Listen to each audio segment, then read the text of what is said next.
कैसा था? मैंने ये भी सुना कि हम बस बेस्ट फ्रेंड थे। बेस्ट फ्रेंड थे। He was my best friend and literally एक दिन मेरे को उन्होंने बड़ी अच्छी बात कही थी। दो बातें बताऊंगा मैं उनके बारे में। 2012 में उनकी डेथ हुई थी, 10th of February 2012। और उससे 2011 में मैं उनके साथ महाबलेश्वर जा रहा था, मेरी किसी फिल्म की शूटिंग थी। तो उन्होंने मुझसे कहा कि खिड़की से बाहर देख रहे थे, मुझे अभी भी याद है गाड़ी में। तो उन्होंने कहा कि तुमने फिल्में कम कर दी हैं, फिल्मों में काम करना कम कर दिया, तुझे ज़्यादा फिल्में नज़र नहीं आता हूँ। तो मैंने सोचा कि मैं उनको बड़ा स्मार्ट आंसर दूंगा। मैंने कहा पापा I am not in the rat race. तो उन्होंने एक पॉज लिया, उन्होंने कहा oh you have left the race for the rats. That was such an amazing thing to see, again empowering thing.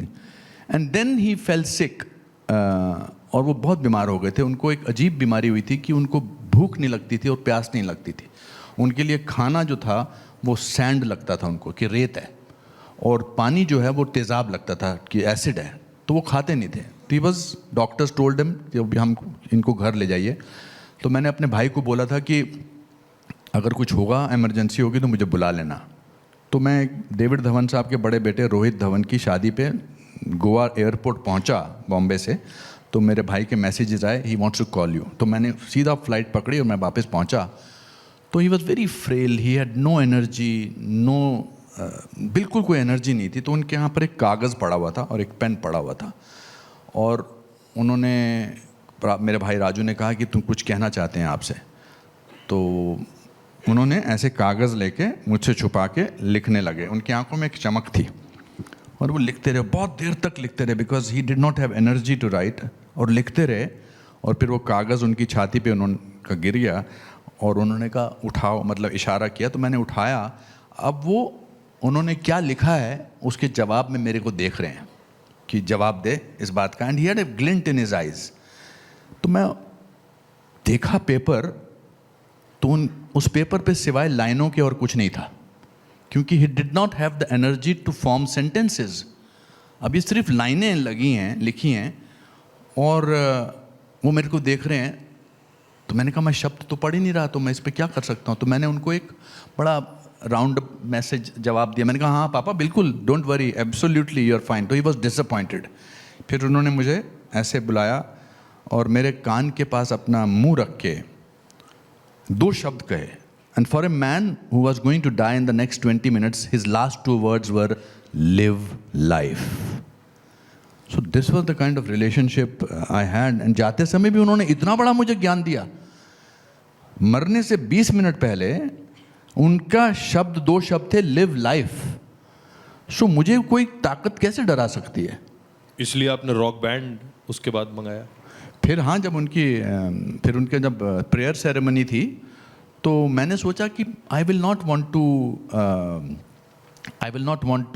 मैं उनकी ज़िंदगी सेलिब्रेट करूँगा, उनकी डेथ को मॉर्न नहीं करूँगा।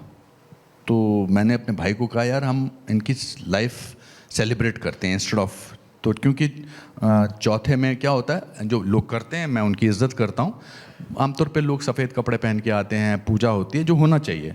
मगर मुझे नहीं लगता था कि अगर मेरे फादर ऊपर से देख रहे हों तो he should celebrate, he should say वाह मेरे बेटों ने अच्छा किया।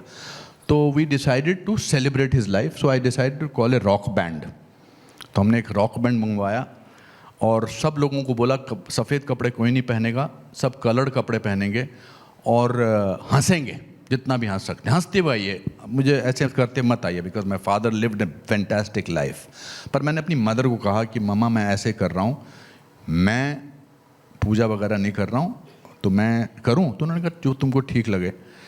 तो हम सब लोग आए और सब लोग बैठे थे, और मैंने अपने फादर के सारे जितने भी फनीएस्ट किस्से थे वो सुनाए। By the end of that prayer ceremony and the rock band played all his song and not in A sad. उनका एक फेवरेट गाना था, दुखी मन मेरे सुन मेरा कहना। तो मैंने गाने वालों को कहा इसको खुशी से गाना, तो उसका कोई मॉडर्न वर्जन बनाना। रात को मेरी माँ ने मुझे कहा तूने बड़ा अच्छा किया है बिट्टू, अच्छा किया। I think I was married to a great man. So that was such an amazing thing. अगर आप एक्टिंग नहीं कर रहे होते तो क्या कर रहे होते? तो बिना काम के एक्टर होता।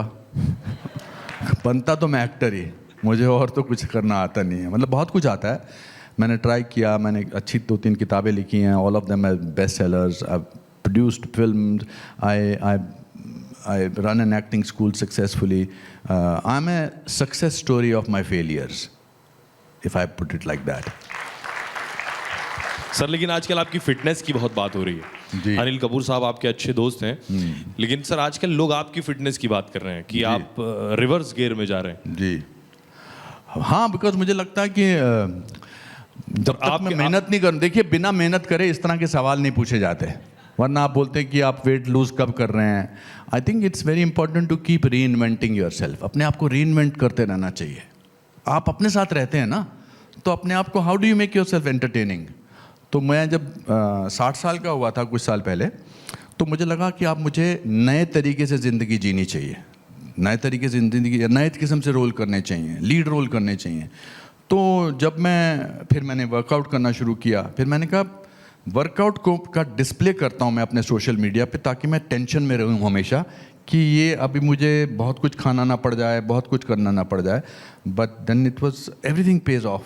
वर्कआउट आप पहले भी करते थे 60? नहीं, मैंने कभी जिम के ऐसे देखा भी नहीं था जाके, अभी शुरू मुझे किया? लगता था मेरा दिमाग बहुत तेज़ है, मैं अच्छी एक्टिंग करता हूँ, वर्कआउट की ज़रूरत नहीं। But I think it's very important for everybody to do some kind of exercise, it's great exercise.